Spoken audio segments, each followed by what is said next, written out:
Good evening, students.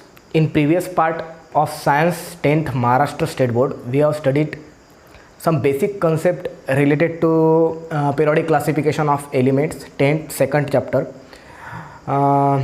In basics, we have studied structure of atom, atomic number, atomic mass.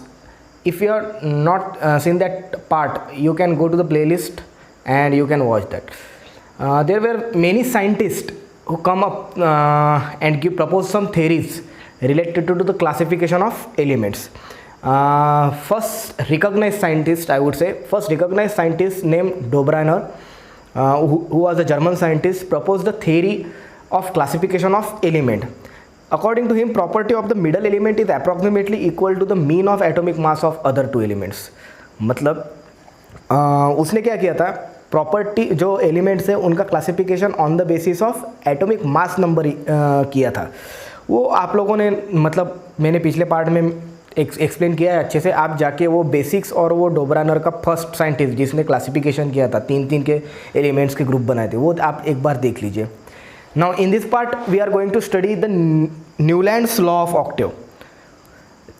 Second scientist है जिसने elements का classification किया. पहले scientist ने तीन के ग्रुप बनाए थे, ट्रायड बनाए थे, लेकिन वो लॉ फेल हो गया था क्योंकि हर एक ट्रायड लॉ फॉलो नहीं कर रहा था एलिमेंट्स का. वो क्लासिफिकेशन ही गलत, मतलब गलत तो नहीं कह सकते, बड़े साइंटिस्ट है वो, लेकिन फेल हो गया था. डेमेरिट्स बहुत थे उसमें. इसलिए न्यू साइंटिस्ट आए जिनका नाम था John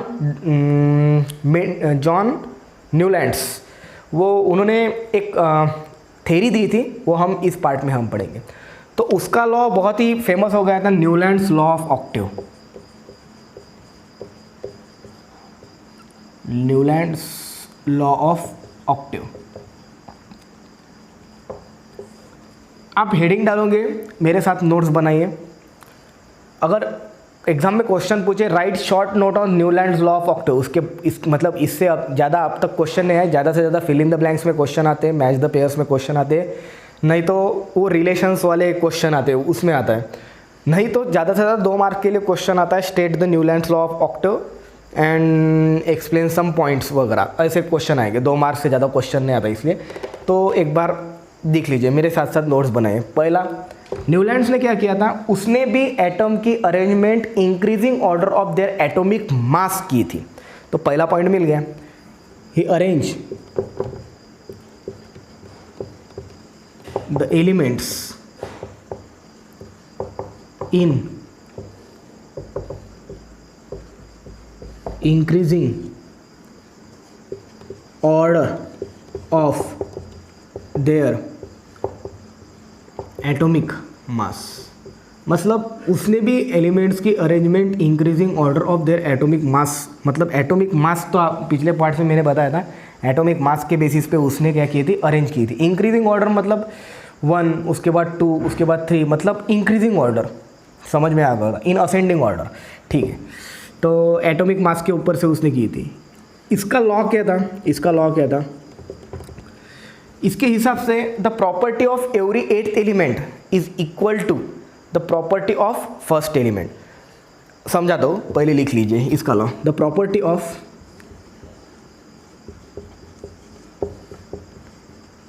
every 8th element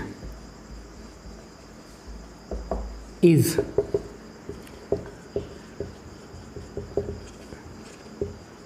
approximately equal to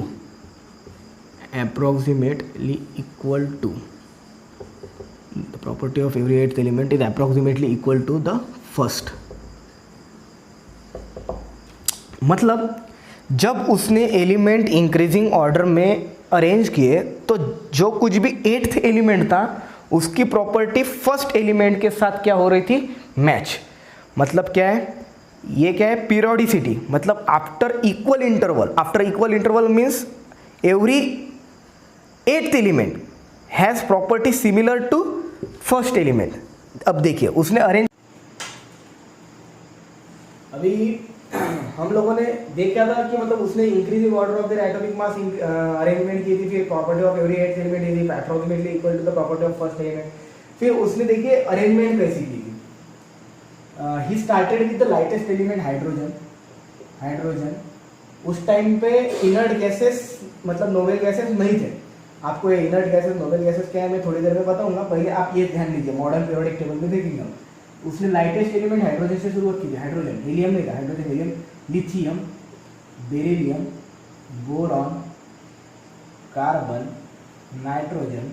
अब देखिए कितने हो गए, property of every 8th element, 1 2 3 4 5 6 7, 7 के बाद 8वां इधर आएगा, hydrogen, helium, lithium, beryllium, boron, carbon, nitrogen, oxygen, fluorine, neon नहीं था, सोडियम,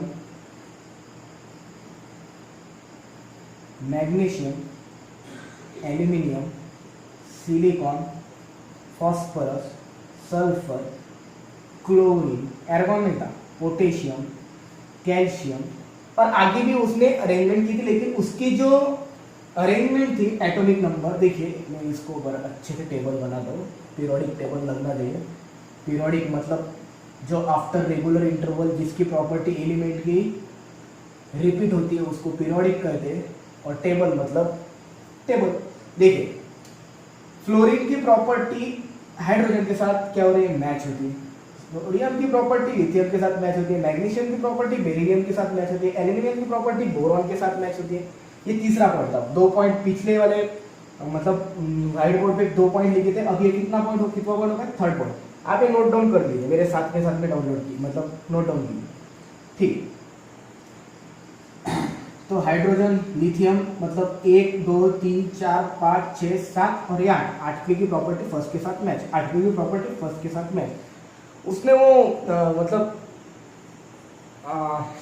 सिंग मतलब सॉन्ग रहते ना वो सुर, 7 सुर, तो उस वो गाने का भी शौकीन था। वो सा रे गा मा प ध नी फिर से सा, मतलब उसने वो सुर के हिसाब से वो एलिमेंट्स की अरेंजमेंट की थी। वो गाने का भी शौकीन था, केमिस्ट भी था और गाने का भी शौकीन था, ठीक है।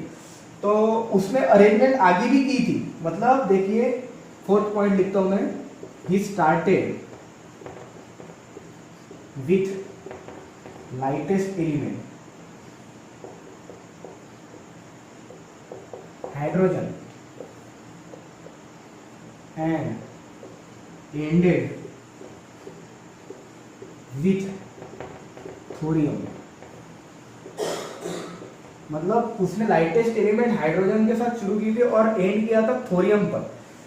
अब लेकिन यहाँ मेरे आगे भी आपके बुक में है, आगे भी एलिमेंट लिखे, लेकिन उसकी जो प्रॉपर्टी थी, कौन सा वो law, property of every 8th element is approximately equal to the property of first element. आप लोग ये कितने बार रिपीट करोगे, आपका लर्न होना चाहिए, क्योंकि ये लॉस जो है वो एग्जाम में आप अपने खुद के वर्ड्स मत डालिए, लॉज में एटलीस्ट। बाकी के पॉइंट्स में आप खुद के वर्ड डाल सकते हैं, लेकिन लॉज में मत डालिए, ये मेरा कहना है। तो उसने हाइड्रोजन से शुरुआत की थी लाइटेस्ट एलिमेंट, और एंड कहाँ पे किया था, थोरियम पे। फिर 5th पॉइंट क्या था उसका, कि उसकी जो प्रॉपर्टी थी वो ओनली कैल्शियम तक ही मैच हो रही थी। उसके बाद भी उसने एटॉमिक मास के ऊपर से अरेंजमेंट की थी, लेकिन उसकी प्रॉपर्टी कैल्शियम तक ही मैच हो रही थी। His law was only applicable up to calcium। Calcium तक ही उसकी प्रॉपर्टी क्या हो रही थी, मैच, मतलब लॉ क्या कर रहे थे, प्रॉपर्टी मैच हो रहे थे, ठीक है। 6th पॉइंट है, 6th पॉइंट है कि देखिए उसने उसके बाद भी न्यू एलिमेंट्स डिस्कवर नहीं हुए, क्या हुए, उसके बाद भी न्यू एलिमेंट डिस्कवर है, लेकिन उसने वैकेंट स्पेस ही नहीं छोड़ी। तो he didn't left vacant space for newly discovered element, he didn't left vacant space for newly discovered elements. Newly discovered elements के लिए उसने मतलब वैकेंट स्पेस ही नहीं छोड़ी। ये मतलब ये जो देखिए ये 6th और 5th और 6th पॉइंट, ये उसके ड्रॉबैक्स बोले या डेमेरिट्स बोले। तो अगर 2 मार्क्स के लिए क्वेश्चन आए तो आप लोगों को ये सब कुछ लिखना पड़ेगा, ठीक है।